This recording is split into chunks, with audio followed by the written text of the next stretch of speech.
you're No, in stand by. vision at the top of these openers in 10 seconds. Stand by, OS6. 5 seconds, 4, 3, Colin, 2, 3, 2, 1, 1, top of the and hour. Colin Q. This is Sky News at midday. These are our headlines. It's lunchtime. Read on. 4 children are Coming to killed your after shot a next. house fire Stand by. breaks On out you. in the Your middle of the pictures. night in Stafford. Don't worry, Q on, this is 2 adults live, and another Colin. child On have you. been treated in hospital. We are live at the scene of the tragedy. And read on, Colin. Also today, Theresa Off May your has shot. to deliver on her Brexit deal by visiting why Northern didn't they do what Ireland they did last and a hour? trip to Brussels later in the week. And Q. It At was, least 10 it was people fine. died, nearly 30 are injured in a tower Okay, block Neeson blaze next. in Paris. And on Neeson and Q, Hollywood stand star by, Liam SOT. Neeson becomes embroiled in No, a strap out for the embroiled song. in a Yes, I will race do. row after Thank you. admitting this to an interviewer. And on And I the did it strap. for maybe a 14 week. seconds. So Becky, about to come to you. You've got a Outwards graphic to kill, read to and the stand grab, by, correct? the raw feed next. Would come out of a pub. Bag out. A Leon. slight pause Sorry, at the grab end of this first. SOT. I could kill him. Wait, and live, Celebrate and our Q. 30th birthday today. Sky News is letting you see There's behind you. the scenes, live and raw. And stand by, Colin, coming in vision. And on the logo white and Colin Hello, good Q. afternoon. 4 children have died after a fire broke out overnight in a I think house. Becky said she was going to Becky, straight to the we grab can't hear you. first. And emergency services were called to the house We on have two Sycamore quotes, Lane in two the quotes southwest ready of the for you. town at around 20 to 3 this morning. Here's the cause of the graphic. blaze is not yet known. And Q. Our correspondent Becky Johnson is at the scene for us live now. Yes, she is. Becky, welcome to you. And read what on. are the authorities, saying, if anything, at this stage? And on the live shot, Well, OS6 next, clean, still in vision, Colin, and on OS6. Horrendous fire last night to give the family Your mic's involved. shut now, There is Colin. now We've got a large 1A graphic investigation which Becky's going to underway read. try to establish the Story cause of the 23. fire. Step out of the way, you Two can quotes see and a the house. grab. It's an end terrace house. You can see. So she's got grab and graphic. I think she might throw to the grab first. Well, I'm ready with said. both, whichever Lovely. one she goes for, so we should be Neighbours okay. saying, describing how flames were billowing out of upstairs windows, and you can see their fire investigation officers using a crane. Good to afternoon, take a little Louis. look It's Natasha in the inside. gallery. We Can you know hear me? that, investigation officers have also been Hello, inside how are the you? property itself, just trying to find the source. We have Not had so a bad statement at all. from Stand by the 23. You know, probably around They 3 said to when 4 crews minutes. arrived, On the now. graphic. Adam is our producer and he will speak to you Not The the shortly. change of graphic next. and a child had managed to get out of the Comments property. with Louis Second and page. Thanks. And treated on scene by ambulance for non-life Becky in threatening vision injuries next. before Hey Lewis, Adam again. So same as last hour, we'll do key points into a Morgan Okay, grab. could you 1A And then come out, to you. please, Tash, please? 4 One out. children Thanks. from the house were confirmed dead at sea. Yeah. Now, Colin Adam. speaking to people, it's Body found in the search for missing student in Reading. Reading, not Hull. There's a Yeah, grab should we do that next. next? primary school, I'll dupe. There's a Thames Valley Police statement. I'll dupe that into the rundown for you. mother. I understand that the 5 children that were living in Yeah, it's all on grey wire. around 8, 6, 4, 3 and Guys, 2, so breaking all next. primary school aged. And neighbours saying they think it's the youngest of those. Grab children. next. I think she's going. What's happening after 25, Tash? That needs to be coded. That's me. I've just put breaking in. Just put it, don't worry. Paramedics here, fire crews and The police. It's on grey wire. desperately trying to save those children. there's a grab and, next. I At the actually moment, spoke just the to some camera of the A. neighbours who are among the first Play out Adam in the gallery. for help in the early hours of this morning. Do you have a still of Daniel Williams, please? Here's the grab. And on the grab, He's the Colin, you missing happy if student Becky in picks up Reading. here? Yeah, no, delighted, thank you. Yeah. Becky, could Colin, you then pick the up, breaking next. We're please, trying to get a still of him. Daniel Wilk. in Hey, Lou, sorry, I 15 was speaking to play out. seconds? Do we have a still of Daniel Williams? So sorry, we're just on it. It was just to let you know that there was a grey wire about it. Yeah, thank you. Okay, Becky, 5 seconds to your pickup. Well, you're watching Sky News Here we Raw. go. I've taken On your over from pictures. Neil. I'm not Scottish, not quite as Becky Q. sweary, but hopefully can give you just as much information about what's going on in the background. At the moment, watching the gallery, you can see the director and co-director there who are communicating with Colin in the studio. And the producer, Adam, who's down at the bottom of your screen there, is just relaying to Colin that there's some breaking news on the news wires. We've just heard that a body has been found up in the search for this missing student, Daniel Williams. So he's communicated that to Colin, and Colin will now break that on air in the next few moments. pause there, They're Becky, still just on for a the moment. Stafford House fire story at the moment on Sky News Live. Okay, and read on. In gallery 21. Hello, just checking you can hear me and you can hear the program, okay? A large media presence. Perfect. Approximately 4 minutes to you now. Stand by. Hello, Jess. Hi, Jess. Hello, I've got a John Barnes whereabouts under the decent sequence. Hi, Nook Do 5, with it's it what you co-directed. How can I help? Before we break a story like this, we Breaking news. usually check two sources. We had a source from the Press Association, which have come from the police. The news desk also buzzed through to the gallery and told the gallery that they were confident that we were good to go with that fact as well. Here we go, Colin. Becky, thanks very much. And breaking news wipe to Colin. You may remember we were telling you about a search for a missing student. This is Daniel Williams. We have a Thanks, concentrated Becky. one as well. University, I'm afraid to say, Is this F, statement guys? in which they say their officers that's right. carried Okay, out oh, no, I'm going to put it in now, hang on. body as part of that Right, is this the guy? A body discovered. Yeah. this I'm morning gonna take by it. police in On a the lake still, at the White on House F. campus at the University of Should we lose the Reading. strap because it's on his face? Suggesting that the formal identification is yet Thank to you. take place. The family of Daniel Williams have been informed of this development. He'd been missing since midnight on Thursday, the 31st, so last week. Superintendent Well Stan played, Gilmore, play out local with that, police well liaison done. for Reading said tragically officers searching Thanks, for guys. the Okay. body have located a body. While the identity of the person who died is yet to be established, we've informed Daniel's family and provided. Guys, should we stick this in top stories? support. Okay, pause here. Colin, stand by to come in vision on 8 and Now, it's been Q. confirmed that the Prime Minister will return to Brussels this week. Okay, as we've she got the key continues points efforts to next. salvage her Brexit deal. Theresa May takes her Brexit battle to Northern Ireland today. Well, she'll tell Two-way business graphic leaders with and vision, here it politicians that she's comes. committed to finding a deal that Adam, keeps we the can- Irish So let's go from the Post studio and read here on. in West London down to central London. Our correspondent Enda Brady is down there because we're about to go to Lewis Goodall live down there in Downing Street. Enda. Yes, hello. We're inside Downing Street now. The door keeps opening to number 10. All sorts of comings and goings this morning. It is Cabinet. We've just seen a delegation from the DUP in the last few seconds. They have left. I do wonder what they were talking about inside number 10. Remember, of course, that they're absolutely key for Theresa May's government. So Nigel Dodds and some members of the DUP just leaving just now. All the photographers are here. My colleague on this camera is a pool camera, so filming all the arrivals and departures from number 10 Downing Street and basically providing them for all of the broadcasters. My colleague Lewis Goodall is just about to go live on Sky News itself just here. We'll move along and give him some space. So Lewis just looking down the barrel of that camera, as I've done countless thousands of times myself, getting ready, listening to the presenter, listening to what he's going to be asked. And there we go, he's live on Sky News right now. So Lewis Goodall reporting what has been going on inside Cabinet this morning. Very, very busy Tuesday morning. It is Tuesday morning every week that the government meets. Cabinet meetings inside number 10 Downing Street. We can just hear Lewis is just relating what has been going on inside Cabinet. We've seen ministers leaving. Cabinet has now ended. Just walking along Whitehall, we saw Gavin Williamson, the Defence Secretary, just walking along with colleagues. So all the senior ministers who attend Cabinet, they're all out of the building now, and the Prime Minister will be readying herself for her trip to Northern Ireland. I'm told she doesn't come out the front door when she leaves. She will avoid us. She will go out the back door. There's a vehicle waiting. You can see lots of vehicles, ministerial vehicles, just waiting for their occupants to come out from Cabinet and head off to whatever government business they are doing. So the Prime Minister won't actually formally walk out the front door today when she leaves to head off for that flight to Belfast, and a big speech about Brexit and the Irish border situation later on. We're going to grab a word with Lewis in a moment, but this is Downing Street. The wind whistles through here. Colleagues tell me it is the coldest street in the capital because it's so exposed. Basically, there's no end to it. Either side it's open. Obviously, very, very tight security. We show our press accreditation when we come through here, and it's like airport-style security. You're effectively screened on the way in and on the way out, and quick chat with the police officers, and here we are. Lewis is still going live. He is reporting away and just spelling out everything that has gone on inside Cabinet and just making sense of everything that has happened, everything his sources have told him, and what he's making of today's Cabinet meeting, which lasted about 2 hours. So it's over. Ministers going back to their business, and the Prime Minister getting ready to fly off to Northern Ireland for that speech later on.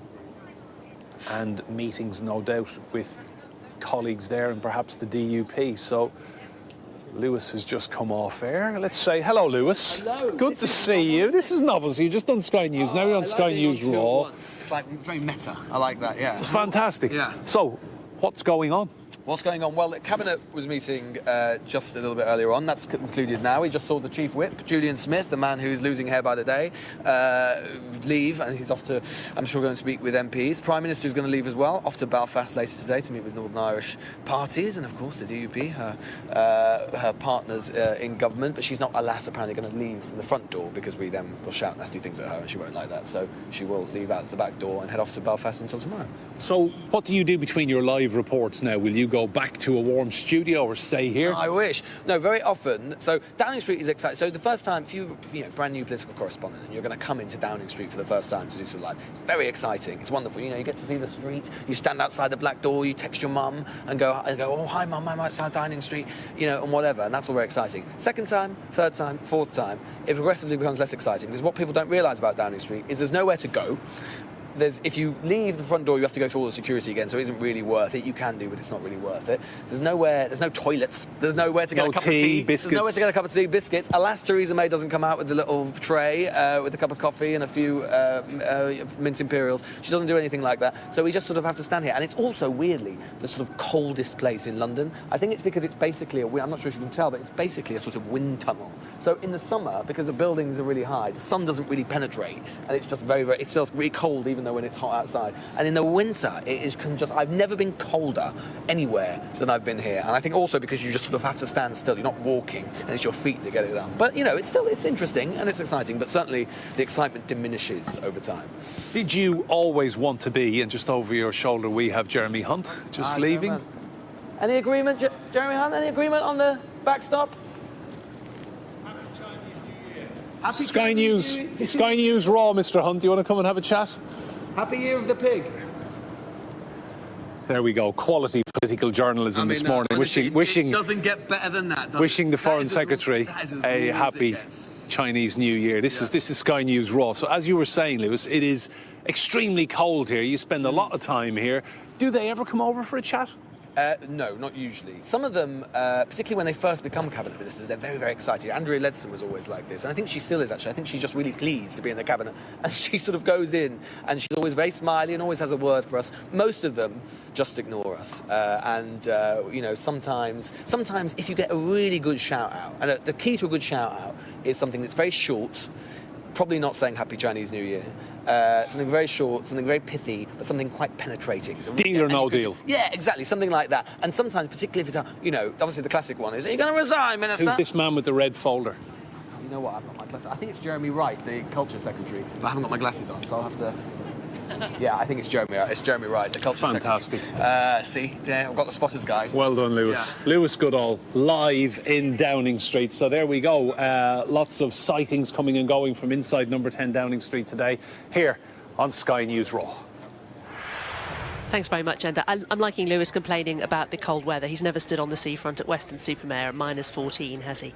It's not that bad in Downing Street, really. This is the newsroom. You can see in the middle of your screen there, Ashish Joshi and his crew. They're going to take us through what some of the different departments do, what some of the social media, what some of the video journalism units do. Ashish, tell us about where you are. That's exactly right. I'm here in the middle of the newsroom. We're standing by our radio desks. We spoke to some of our colleagues from radio earlier. There's the online desk behind them. And the wider newsroom we've been introducing you to this morning. We're the foreign desk, the home desk, the planning desk. Let's take you now to a really important part of Sky News. This is, and they hate me for saying this because I was saying they always correct me, this is, as far as I'm concerned, possibly the future. Let's talk to Alex about what she does with her team on the digital journalism team. Is that the right way of Exactly. So we I sit across kind of two teams. So we've got the visual journalism team here. So they look after the digital videos that you may see on Facebook, on Twitter, on our app And then also across the social media team here, who obviously help run those channels. So we are on loads and loads of channels. We're on Facebook, Twitter, Instagram, YouTube, Snapchat. So it's a busy, busy job. The desk look after kind of posting articles, posting videos, posting live streams. So we're currently live streaming Raw. It's been a very busy day for them. And the video team kind of helps supply kind of all the content that they're putting up on the This channels. is the way people are consuming their news now readily. You get on the tube, everyone's on their phones, Exactly, and they're watching these short clips of pictures with text. Is that what your teams are putting together? Exactly, so that's what the visual journalism unit is kind of focused on, but we're also looking to do more long-form video as well, because as much as people are still consuming that shorter content, long-form is definitely becoming so much more popular, with YouTube still being the biggest video platform out there. Right. So we're looking to do more kind of premium long-form content. So, you know, watch out for our YouTube channel for very exciting things to come. I know lots of people are watching Sky News Raw on YouTube right now. So what's the process? Do you keep an eye on what the rest of the operation is doing, or do you have a very different audience? You think, do you know what, our audience, I mean, we've had a busy news day today with the fires and a body being discovered. That's hard news, that's important. Yeah. But I'm guessing your viewers might be, or your, I don't know, what are they called, your audience? Or people who consume news on their phones will be slightly different. Exactly, but you know, it's hard to say they're different because actually our audience is I was trying to say younger. Yeah, some of them are. Well, of course, a lot of them are. But actually, so if you think about Snapchat, for example, you know, some of our audience on there is 13 to 18. So a huge proportion, in fact, over half of our audience is between 13 and 24 on Snapchat. And yet we've got slightly older audiences, to the kind of the 18 to 34, 34 a little bit older on Facebook as well. So we have a huge range of people to kind of cater for. So it's incredibly important that we kind of across all sorts of news. But definitely, you'll see stories on our Snapchat editions that you won't see elsewhere. On the channel, yeah. So, exactly. And then you're attending the meetings, and you're talking to what the rest of your colleagues are doing, and then you think, I like those pictures. They'll work really good on my platform. Exactly, yeah. It's all about making the most of content, tailoring it to our needs. So something goes on Snapchat will look very, very different to something that goes in a traditional kind of news package on TV. We'll pull out case studies, we'll pull out lines, we'll do stories that TV won't even touch. But there is still a very, very strong connection within the newsroom, particularly with the video editors, the visual journalism editors, because they're making the best of our TV content and kind of making that work on all the different social platforms. I'm going to go and talk to the editors in a minute. But one question I did want to ask you is, I suppose the immediacy is great because you can see how popular your content is, because you get an immediate spike on it, right? Yeah, the analytics. I mean, we might just want to walk over here just while we're talking as well to point out the Snapchat team. So our analytics are completely immediate, so we can look at stuff as it's going out, you know, comments, shares, likes, retweets on Twitter, you know, views. It's brilliant because we can be so reactive. I think that, for me, I'm a bit biased, but is something that's really great about digital as opposed to TV. It's slightly slower to kind of come round. And does that drive your news agenda? Absolutely, yeah, absolutely. So because you find out what people are interested in and think, right, let's give them some more of this. Having said that, absolutely, we're kind of inspired by what people like and consume, but there is certainly an importance about giving people the news. You know, with Sky News, we give them what we want to show them as well. You know, we follow the news agenda. Let's call Alan over. Yes, Alan is head of team. Alan, hi. Thank you for joining us on Sky News Raw. A lot of people talking about Snapchat and the teams here. Talk us through what your team does. So I manage the visual journalism team, social media teams, the Snapchat teams, which is the new and innovative platforms that we publish onto, and the video on demand teams over here, which publish onto everything from Xbox to Roku to Apple TV, over the top devices as we call them, things that you've got small remote controls like this, but also Sky Plus and Sky Q. So if you go home and you catch up on some long-form documentary, or you want to watch something later in the evening, you can do that on those set-top boxes. So that's what these guys all do, turning around interviews and so on. And you've got a designer working there, is that Brian? So this is Brian. Brian, you're designing something for later this afternoon? For tomorrow morning. Tomorrow morning. What are you doing? Tell us So it's a story about serial killer Bruce MacArthur. Not very pleasant, but all we've got to go on is this photo of him. So I'm just trying to kind of tell a story, sort of in a 10-second snap by gathering kind of elements from that 10-second snap? Yeah, so it's only 10 seconds. It could be a video or an animation, but I've kind of got that sort of framework to work in. Okay. And just to kind of get across the story so people can then swipe up to the drop-down article. Alan, you've got years and years of TV experience before you came across to the digital platforms. How different are they from each other? Is it essentially the same skill set? as a journalist, you apply it to TV, you apply it to online and video on demand. Is it exactly the same, or is it completely different? Well, the same principles apply. You've got to be trusted, otherwise this audience will just desert you. So you can't just be young to work on a young person's platform. You've got to be a journalist first. You've got to have the right training. So the skills are all transferable: video, journalism, writing, and so on. But I think the key difference for the distributed content, the stuff that we do on the likes of Snapchat and the social platforms, we've a hell of a lot more insight into the audience and how they behave. So on TV, you put something up, you see what your dailies are, and you hope that you've done well. But here we can see minute by minute what the audience are looking at and what stories they like, and we can start to adjust the storytelling techniques as a result of that.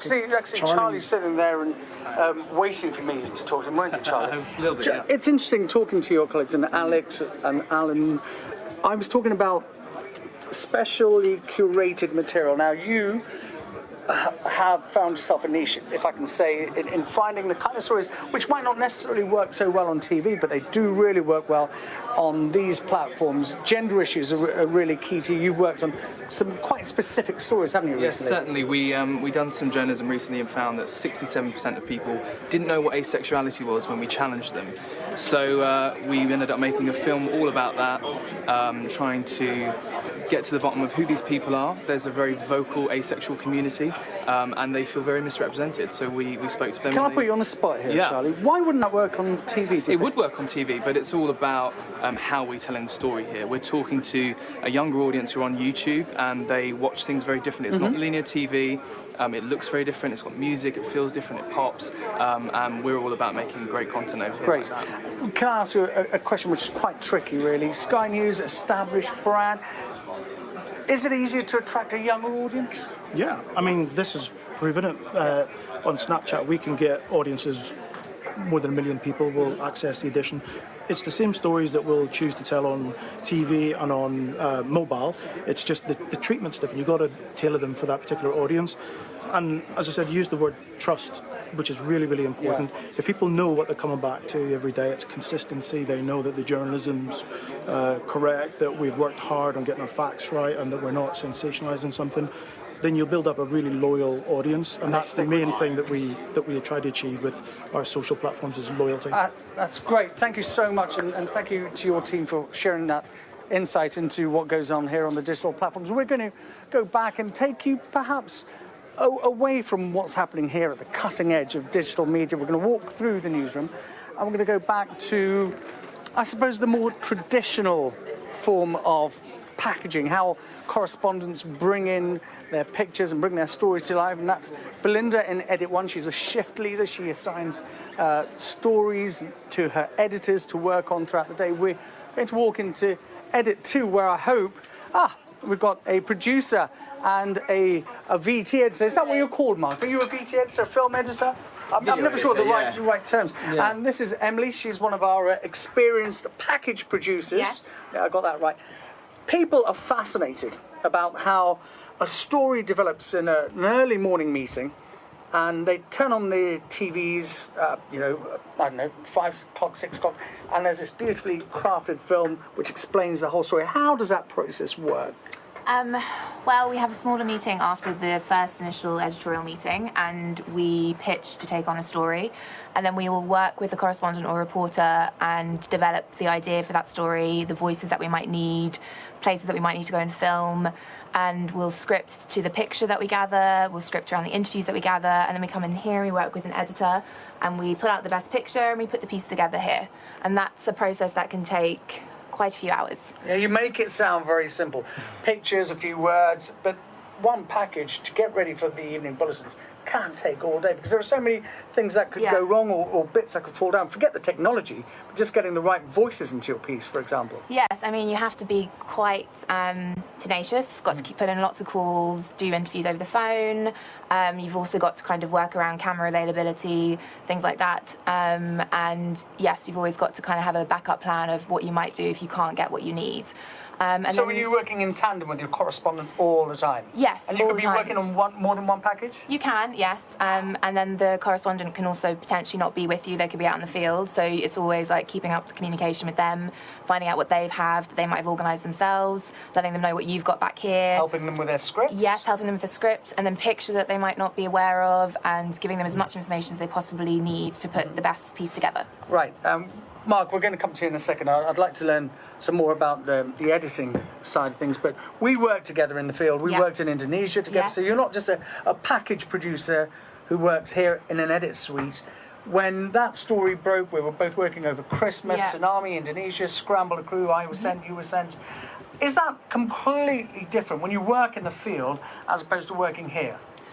Yes, I mean, yes and no, I suppose, because the problems that you might come across are slightly different. The kind of basic human needs you have to consider far more. So it's about getting your crew to different filming locations. It's about considering, you know, getting food together, having supplies. The trucks, exactly, the fuel, the getting in and out of quite difficult situations as well.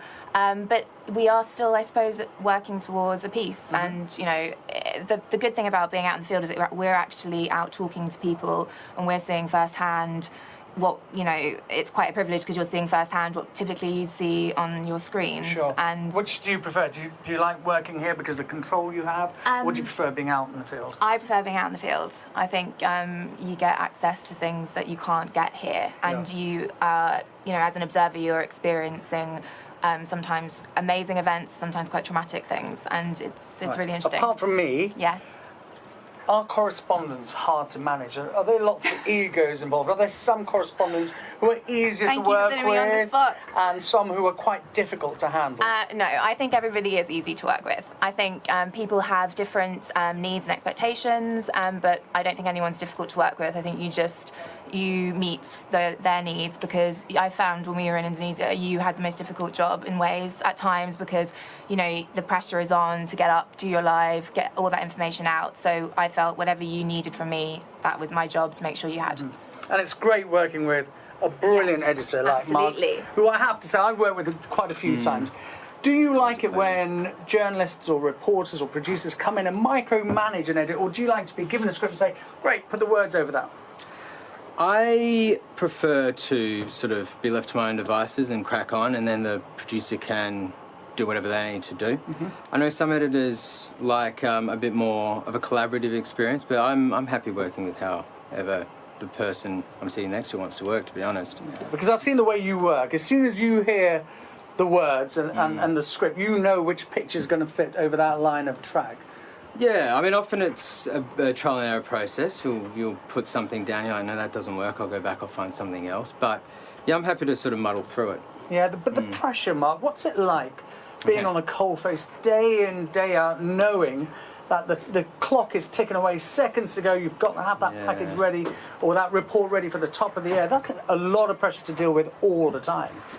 You learn to not think about it. You push it away. I mean, you have to keep an eye on the clock, obviously, and you have to know that the deadline's coming up, but you can't let it get to you. You have to be cool under pressure, because if you're not, you start getting flustered, and that just makes the process even longer. Yeah.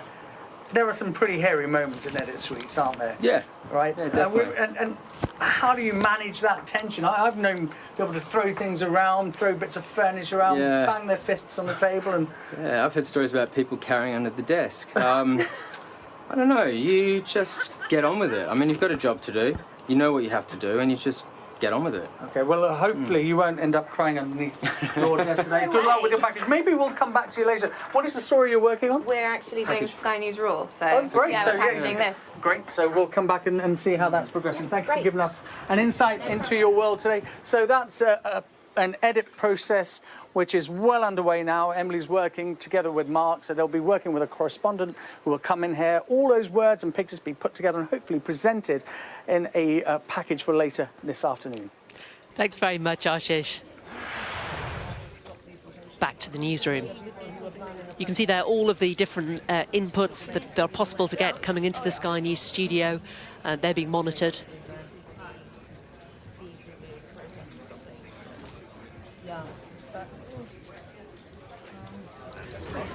And this is the production desk. Now, this is the desk that's looking at what's on air at the moment. This is Christine, she's sitting there. The producer's job is to assess breaking stories. They're keeping an eye across breaking news while the presenters are on air, while they're on air. If stories break, they write the scripts. They can get tweaked by the presenters or by the editors of the programme. They're making sure that the packages are all ready. There's Jonathan, he's one of our presenters. He's presenting this afternoon. He's now going through all of those scripts. He'll undoubtedly be doing some background research on the stories. As Colin was saying earlier on today, when you come in on a shift, you do have background knowledge of quite a lot of the stories, but every now and again those stories will come up that you don't know so much about, so you do a bit of cramming, you do a bit of homework. Andy Marsh on the foreign desk, he's not asleep, honestly. Andy, wake up. He's had a very long day. He's clearly looking down at his phone. The foreign desk, of course, are the group of people who are in charge of liaising with and assigning foreign correspondents to jobs, keeping across all the foreign news in the same way that the home desk does with home news. This is the social desk. We've just been speaking to them. We're just talking to Alex there on social just a short time ago. So this is Snapchat, this is Facebook and Twitter, the VJU and mobile, the way that more and more people are consuming their news these days. But it all works together along with the TV output, which is the mainstay of what we're doing here.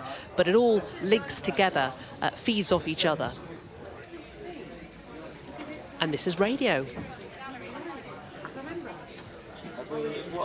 On telly, we've done see me, but you will. And this is the gallery, what's going out now live on Sky News. You can see Neil Hunter, the director, sitting in the middle of the screen. That's Neil there.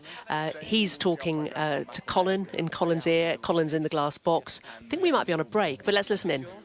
Presenter, I want a big red light on top of that on all the cameras. And hopefully you know already, we're also talking to Dr. Paul Bernal from the University of East Anglia School of Law.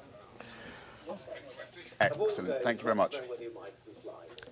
So that was the producer, Adam J there. He is talking to Colin in the break, and he's also talking to the guests who are coming up. It sounds like they've got a debate coming up. It sounds like he's talking to two guests. So Adam was just talking to both those guests to check that he can hear them and to let them know who the presenter is and who they're going to be speaking to. Dr. Bernal, it's Adam in the Sky News Gallery. Can you hear me okay? So you've got halfway heads and then the responsibility VT from Excellent, thank you for joining us. First of all, Bernal, correct pronunciation, or is it Bernal? Thank you. Bernal. Excellent. I will feed Bernal. I will feed that on to Colin Brazier, who is our presenter, who will be speaking to you. We're about 30 seconds from coming back on air. We're in a commercial break at the moment. We've got a piece that So will when run you're for a sitting couple of minutes presenting ahead of in you. Glassbox or in any of the studios, these are the voices that you hear in your ear the whole time. There's constant dialogue going on between the gallery and the presenter, keeping the person who's on the screen informed about what's happening behind the scenes. One's in Norwich. At UEA. 15 seconds. Paul's at UEA. Yeah, you pronounce it 10 Bernal. seconds. And it's 9. Bernal. OK, you're online now, Colin. Your mic's live. Headlines next. Here we go. Colin's being told that his microphone's live now. 1 and Colin Q. I've just seen that and was about to change exactly that. On the headlines. 4 Thank you. children have died in a house fire in Stafford. 2 adults and a 5th child have been treated in hospital. And the PM, Q. The Prime Minister will insist she can deliver her Brexit deal when she visits Northern Ireland today. And missing Police student. searching for the missing student, Daniel Williams, who's studying at the University of Reading, have found a body in a lake on the campus. Coming in vision, Colin, and mixing and Q. Well, today we are looking at the VT next evolution on of media news, responsibility. how we get it now and how that may change in the future. 30 years ago, Sky News began broadcasting the news. Since then, the news industry itself has changed dramatically. Our arts and entertainment correspondent, Lucy Cotter, has been looking at the challenges facing mainstream media in an So that's evolving what's digital going on in the world. gallery, what's going out on Sky News at the moment, what's going on behind the scenes in the newsroom. Ashish is back in the centre of the newsroom, joined by our head of news gathering, Jonathan Levy. Ashish, what does Jonathan do? Get him to explain himself.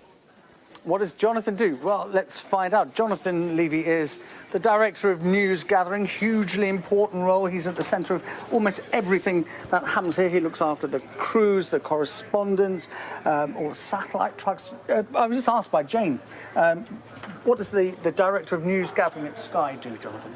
So earlier, Ashish, you spoke to Christina. She looks after production, so she looks after the production teams, the presenters, all the studio teams.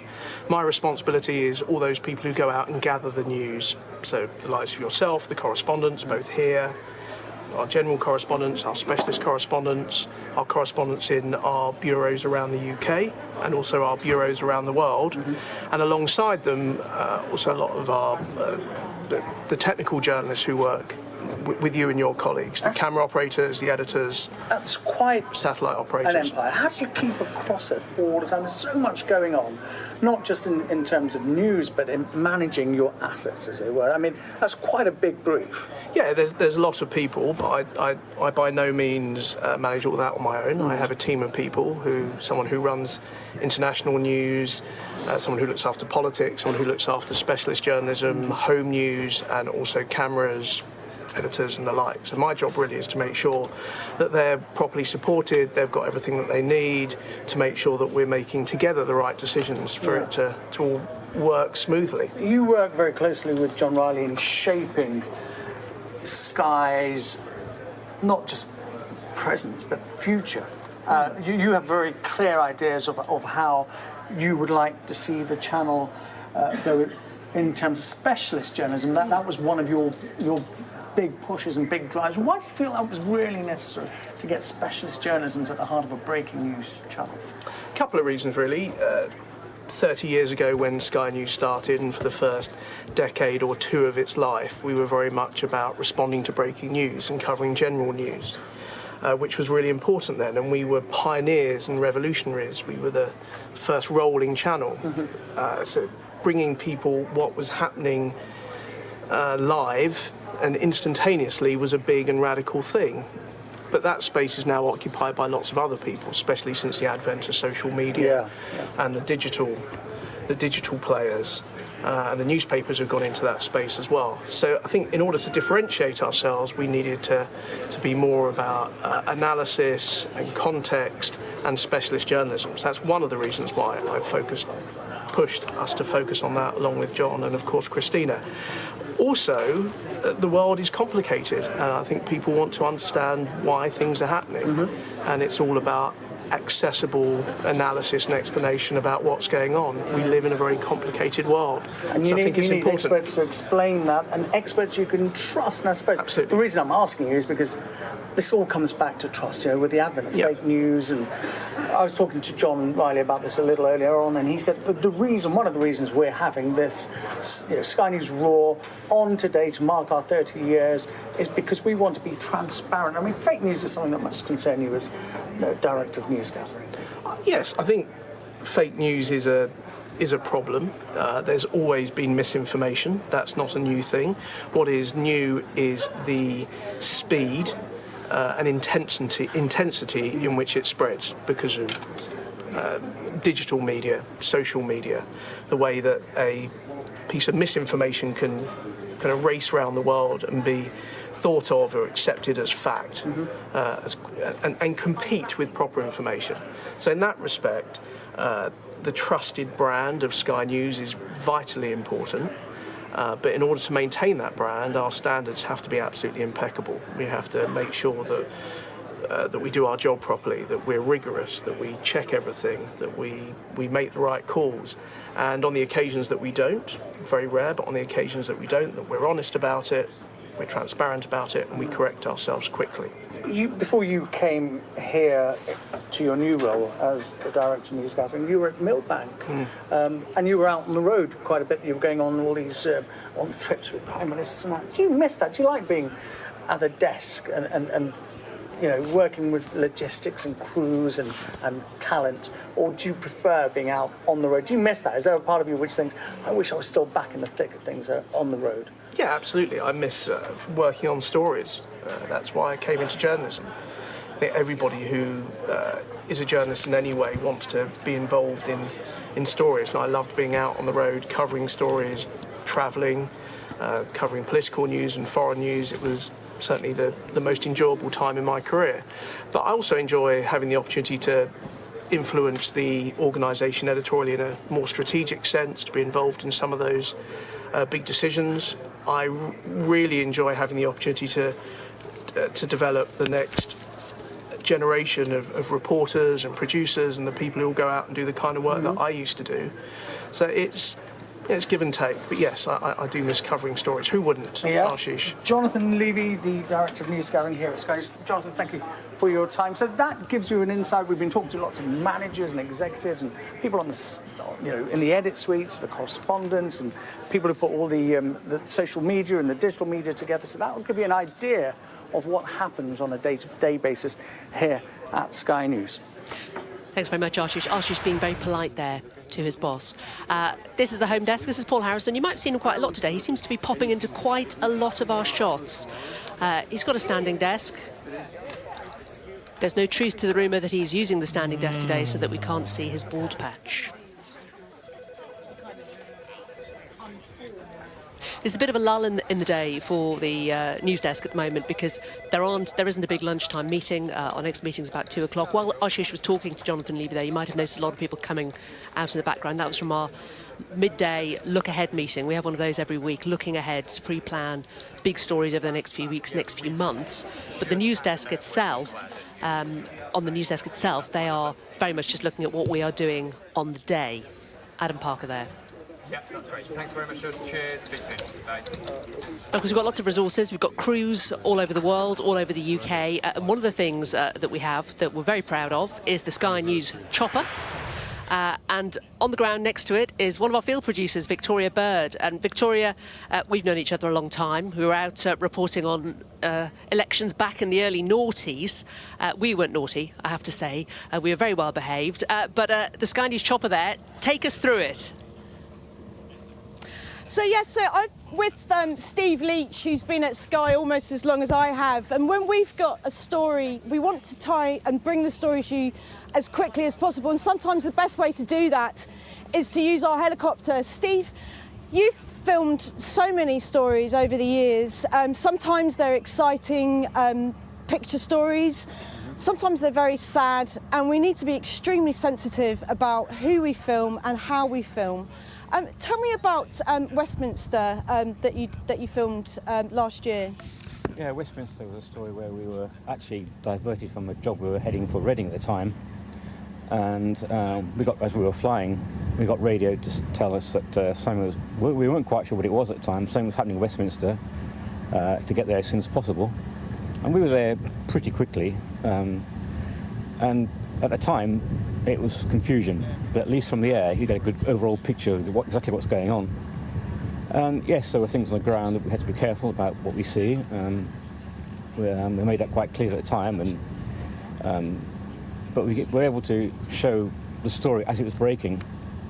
Yeah, it was a sad story, but at the time we didn't know what the story was. We learn things as we shoot it, really.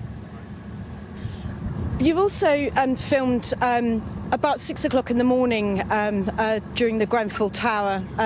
It started to be a recovery process, but also a very, very difficult story for you to film. But you also had to work very closely with the police that night, didn't you? Yeah, I mean, generally all these stories we did in London, we have a good relationship with the Met Police. They trust us to be discreet and be careful about what we shoot and what we don't do and don't show. And Grenfell was a typical example. I mean, I got a call about 2, 3 o'clock in the morning. I raced over here from home, and we were airborne at Grenfell around about 6 o'clock, where the place was still very much ablaze. The police were there too, and we just kept our distance and filmed from a respectable distance, hopefully not interfering with any of the operations that were going on. Basically covering the story from what we could see. And again, being a helicopter, you can have a good overall view of what's going on. So tell me about the technology. I always imagined you, maybe from years ago, actually filming with the camera on your shoulder, and now you've got this kit that is operating the camera that's on the front of the helicopter itself. This is a very, very strong camera, I gather. Tell me about the technology that's used nowadays. Yeah, I'm pleased to say that the days of hanging out of helicopters, particularly on days like this, have gone. And now I sit in the comfort and the warmth, operating a camera from the control panel here. The camera's on the front. It's gyro stabilised, so we can got a good zoom on it, so we can go in from 1,000 feet. You could probably fill a car with half the frame. So it's got a good zoom on it, so we can keep our distance.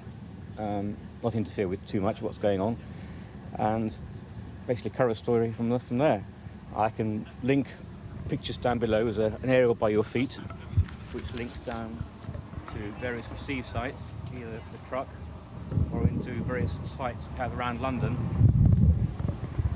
We have various sites around London and up and down the country where I can inject the pictures by lowering our aerial live into those points. I must say I am rather disappointed we can't go up in the air today because of the weather. You do always have to deal with the weather and also the Civil Aviation Authority because you're flying in airspace. How difficult is that when you're trying to get to a story? Yeah, the weather today, we've got several stories we'd like to be doing today, but this morning and now it's down to almost down on the ground. Even the birds are walking, so we're not going to get airborne for the time being. But yes, we do have to work with Civil Aviation Authority. We're monitored as much as anybody else in what we do. Certainly when we're going to London, we have to get permissions first to leave the heli lanes, which are set pathways for helicopters. In order to leave those, we have to get permission from air traffic control, which takes time. Call has to be made. It can take up to half an hour to get permission, which sometimes is a bit frustrating. But once we get those permissions, we can be overhead in London for in about 15 minutes. Well, hopefully you'll be able to get up in the air today if the weather does clear. It does. Back to you, Jane.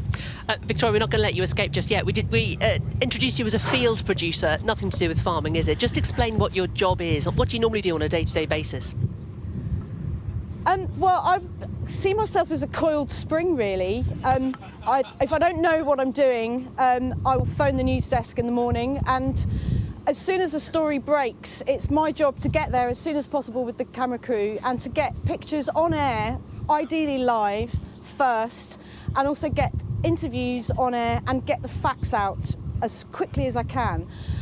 For a story like Grenfell Tower, which is a terrible story, it was a big operation to try and get as many people on the ground telling the story, interviewing people and making sure that the news desk knew that the Mayor of London, for example, was about to do a press conference, that the fire brigade were going to be giving us a briefing on what was happening. We wanted to speak to people on the ground, but we also wanted to get the shots to show what the story was. So we had the helicopter, of course, but we also had to try and get up to top shots to try and tell the story from various places. But most importantly is to get the right facts to the news desk so that can be disseminated out to the television, online and on air. But it's a very exciting job. I had no idea I was going to come and do an interview with my colleague Steve, and then I might be called in the next hour and be sent on another story. But what's most important is that we bring the news in quickly, ideally first, and most importantly that we get the facts right. Thanks, Victoria. Great to talk to you. Hope you get in the warm soon. Thanks very much to Steve as well, and the Sky News copter, the Sky News chopper. Let's go back to the newsroom and the production desks. These are the people who are looking out of the output. So if you think of the flow of the news, there's what comes in to the building, which is governed by the foreign desk and the home desk, and then there's what goes out, and these are the people who are in charge of how it looks. Sam Foster there, bottom left. We saw her earlier on today. She was in the very early morning meeting. She's now producing what's going on the telly at the moment. Let's Did you see what I've done with the nibs? I've ideally put Daniel Williams, then Cooper, French Fire, HMV. Fabulous.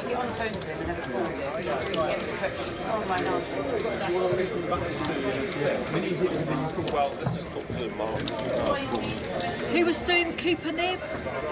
Oh, okay, Maz. You see, I put it in that bulletin. Yeah, I put one in at the bottom. Oh, that's all right. Do you know what? Just move it up and replace it when you're ready. Is it done? No. Yeah. Oh, that's fine. That's fine. Thank you. Oh, sorry. Yeah. No, that's all right.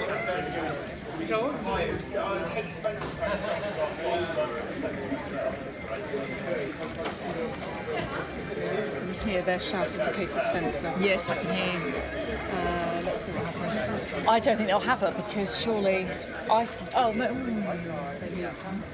well, otherwise has he got a Roland? He's got his Roland Manthorpe. He could just run a BT.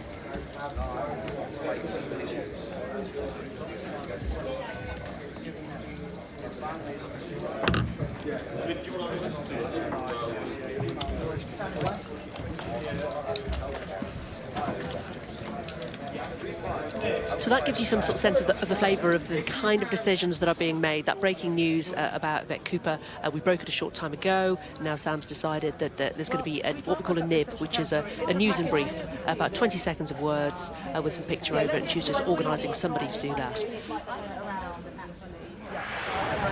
Ashish is down there with the later production team. Emily Deaker's next to him. Ashish, just talk to us about what they're doing.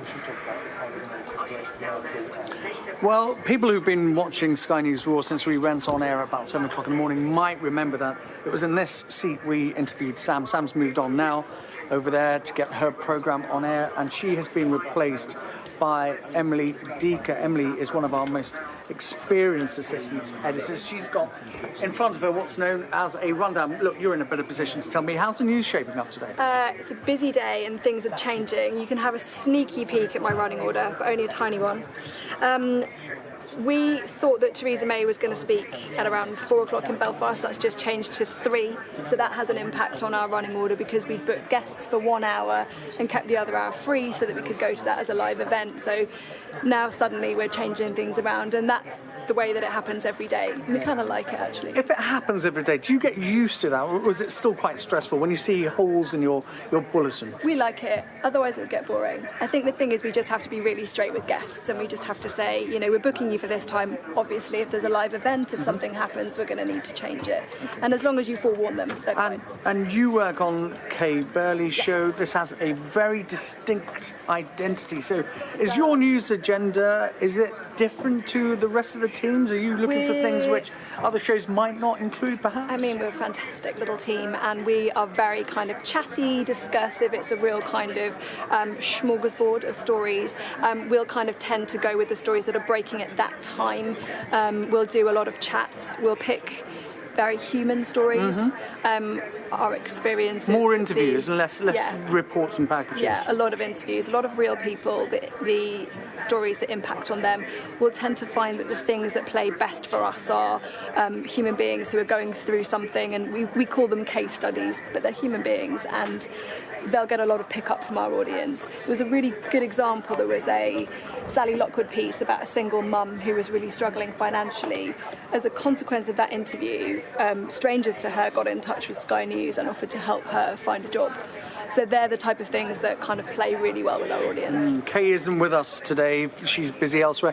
And you have a very capable stand-in. Are you going to shout to us from over there, or do you want to walk around? Jonathan Samuels, former correspondent, now established in his own right as one of our leading presenters. Jonathan, you work with Emily on this show. You work across Sky News. Each show, is it really different? Is it a gear change when you're asked, OK, on Tuesday we want Kay Burley show, on Wednesday we want the evening show? How do you cope with all the different styles? Yeah, it's a good question. I mean, every show has its own pace, has its own identity. For example, the evening 10 o'clock news is very much a look back at what's happened over the day. It's a very sort of considered broadcast, whereas something like this programme in the afternoon, a lot's happening still. There's a lot of breaking news, or a lot of plates to be spun. And of course, programmes come from different studios. So sometimes we're in that famous glass box. Other times we're in the studio downstairs here. Also, sometimes I broadcast from our studio in Westminster, and then it'll have perhaps more of a political focus. But that's all part of the fun, the variety. Emily, do you look for direction? Do you look for an input from your anchors, or would you prefer they just turned up, read the scripts and went home, or do you want them to really influence how the programme shapes up? Think very carefully about this answer. On the afternoon show, we are really mobile. We use every inch of the glass box. You're not sitting behind a desk. We've got a sofa area that we speak to guests at, and it's really kind of a bit consumer showy, actually, a little bit kind of chat show. And so the more input from the presenters, the better. If they come up with ideas of stories that interest them, you know, that always plays better for us. OK, do you ever say, not doing that story, no, that's not good enough for our show? Well, or do you just say, yeah, sure? No. I mean, funnily enough, we've had that, we won't mention any names, we've had a discussion today about a guest we were thinking about booking, and whether or not that's the right person for that slot. I've interviewed this person before, and it wasn't great. maybe this time it will be okay. So we're constantly having those discussions, but it's very much it's a team effort, isn't it? And it's good to have that debate and to sort of analyse everything before it goes on air. I'm really sorry, I've run out of time because Sam is just about to get up and walk into the gallery, and our cameras are now going to follow her down. So many more questions I wanted to ask. Make sure you wear a tie on air.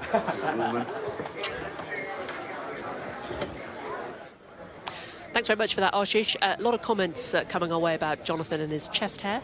That will all be popped away when he's on the television properly, hidden behind a tie. So Sam there, you see in the middle of your screen, to the left of the screen, sorry.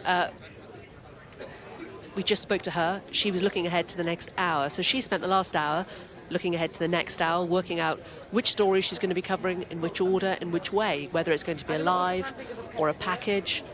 She's talking to Justin and Andy on foreign, and she's on her way into the gallery and sorting out some last-minute logistics, what you can expect over the next 60 minutes when she's in the gallery in charge of that programme that's going out on air. And while Sam's in the gallery, the team out here will be continuing to build that hour, continuing to change things as stories change and break throughout that hour's time.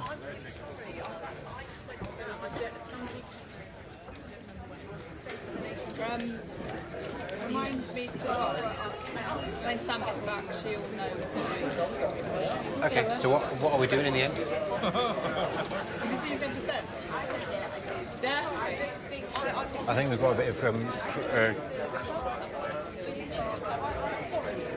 and you only need one, don't you? Yeah.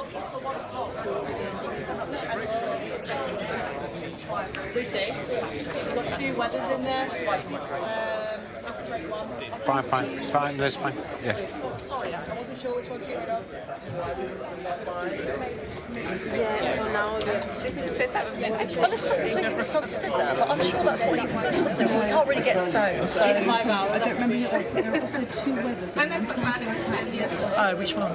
So that conversation Sam was having with the foreign desk, she's just saying that we can't really get Stone. Like, she's referring to Mark Stone, our Europe editor. They're obviously trying to get him up to talk about Brexit in the next hour. So she went across to the foreign desk to speak to him about that, and they're negotiating whether they can get him to come on for live, what he is doing. She's now going to up sticks and dash into the gallery, where she's going to take over the output over the next hour. Because they were. Doesn't sound like... Then there was already 8, I think. So. Right. Yeah. I'm actually going into the gallery. Francesca, probably. Can I borrow you, Francesca, check an image for Dan? Thank you. I mean, if it drops on wires, then I know where it is. Let's hold off for the moment, and if there is more stuff, then we can do it in a minute. Thank you. And off she goes.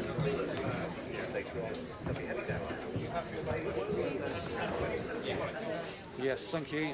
10 on weather now. Go ahead. Right. 5, 4, 3, 2, 1. 30 till off air. 20 to stop talking. 8, standby G Golf, white. And Q Colin. 12 stop talking. 10, 9, 8, 7, 6, 5, 4, 3, 2, 1, and the sting. On a sting. Beautiful. Standby. Thanks, Colin. To take us. You got Samantha Foster in here now. And take us. Lovely. Thanks, guys. Stuart. Thanks, Colin. See you soon. Be amazed. I've set you up. Hello. You're good. There you go. So the last hour's just come off air. We've got 2.5 minutes before we're back on air again at the top of the 1. So Adam gets up, Sam sits down, 1 logs out, 1 logs in. Thank you, Adam. Colin, hello. So we're expecting a press conference from Stafford. And we may get still as well. Right, okay. Why did he go? Sam's talking to Colin there in the studio, just letting him know what's changed since she left the desk.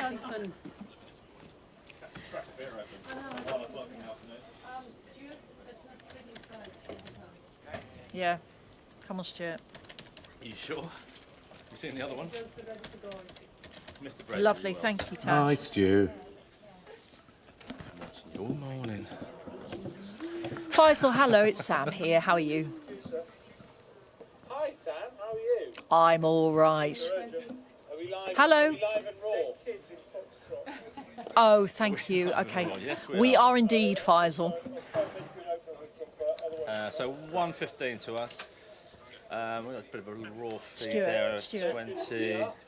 In F is family still for Stafford. That's just available. Okay. All right. 45 seconds. It's just you, Faisal, this time. Just you. Okay, fine. And are you? Are What we more still could we paying ask my for? Package, or shall I refer to? 30 seconds. Yeah, it'll be we're not running the BT at the moment. Well, we so. haven't got an umbrella. So what you hear at the moment, Sam's talking to Faisal Islam, who's our political editor.